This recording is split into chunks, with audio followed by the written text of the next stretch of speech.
Have you ever wondered what life was really like for a knight in the Middle Ages? We often imagine gallant warriors riding into battle, wearing shining armor, fighting dragons, or rescuing princesses. But the truth is far more complex. Being a knight was not just about fighting, it was about duty, faith, land, politics, and survival in one of the most turbulent eras in history. In this video, we're going to step into the boots of a medieval noble knight. From their upbringing as young squires to their daily routines, battles, and even their meals, we'll uncover what it really meant to live and die as a knight. The journey to becoming a knight was long and demanding. It usually began around the age of 7, when a young boy left his family home to serve as a page in a lord's castle. Life as a page was about far more than just running errands. These boys learned the basics of noble culture, table manners, dancing, music, poetry, and even a bit of reading and writing, usually in Latin, the language of the church. They also learned religion, prayers, and the values of honor and obedience. Serving noble ladies, carrying messages, and joining hunts taught them both courtesy and courage. At 14, the page became a squire. This was the real test of discipline. A squire was like a knight in training, responsible for maintaining armor and weapons, saddling horses, and following his master into battle. He carried his lord's shield and lance, and if the knight fell, it was the squire's duty to pull him to safety. Training was intense. Squires practiced with swords, lances, and shields.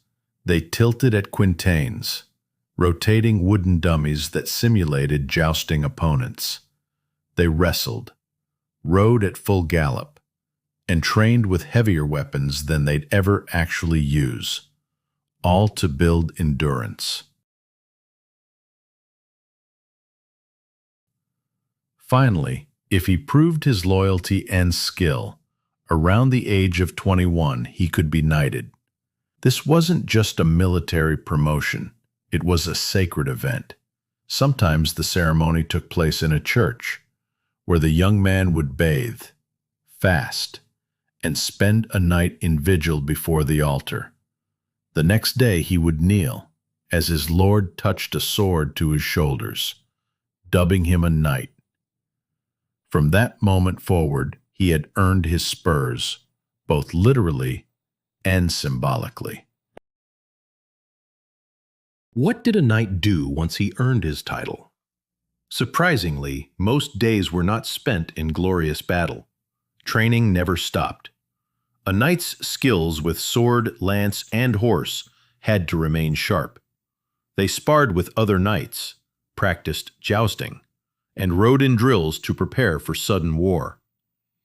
Hunting and falconry were not only noble pastimes, but also ways to sharpen focus and endurance. But knights weren't just warriors. They were also landowners. In return for their loyalty and military service, many knights were granted land known as a fief. This came with responsibility. Knights collected taxes, protected peasants from raiders, and served as judges in disputes. They had to balance both swords and scrolls, ensuring order and loyalty on their estates. Not all knights lived in grand castles. Many resided in manor houses, fortified homes with modest garrisons. Within these estates, daily life included managing servants, squires, and sometimes even chaplains who looked after their spiritual duties. Food reflected their rank. Knights dined on bread, cheese, roasted meats, and rich stews. Unlike peasants, they had access to wine, spices, and imported goods. Banquets were festive, but not an everyday luxury, often reserved for feasts, tournaments, or victorious returns from campaigns. So, while knights lived privileged lives compared to peasants, it was also a life of constant duty, training, managing, and preparing for war at a moment's notice.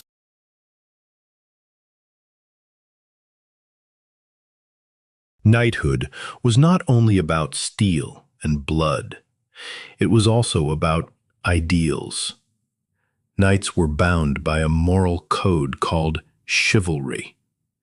Chivalry wasn't a single written rule book, it was more like a cultural standard.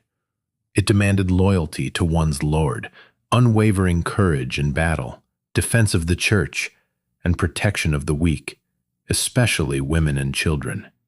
Knights were expected to be both fierce warriors and gentlemen. They should fight bravely, but also show mercy. They should serve their lords, but also uphold justice. This ideal of balance gave birth to many of the legendary tales we still hear today, like King Arthur and the Knights of the Round Table. Of course, reality didn't always live up to the ideal. Some knights became mercenaries, plundering towns and crushing revolts. Others pursued power more than honor. But even with its contradictions, the code of chivalry shaped medieval society, giving knights an identity beyond the battlefield. Despite all the training and ceremony, a knight's true calling was war. They fought in feudal conflicts between rival lords, in defensive battles to protect their homelands, and even in the Crusades, answering the Church's call to reclaim the Holy Land. Battles were brutal. Knights wore chainmail or plate armor that could weigh up to 25 kilograms, and they wielded swords, lances, and maces in chaotic clashes. Siege warfare was especially grueling. Knights defended castles for weeks or stormed enemy fortifications with ladders, catapults, and battering rams. Conditions were harsh, and victory often came at enormous cost. Yet knights didn't always need war to prove themselves. Tournaments offered another stage. Jousting competitions and mock battles drew crowds of spectators.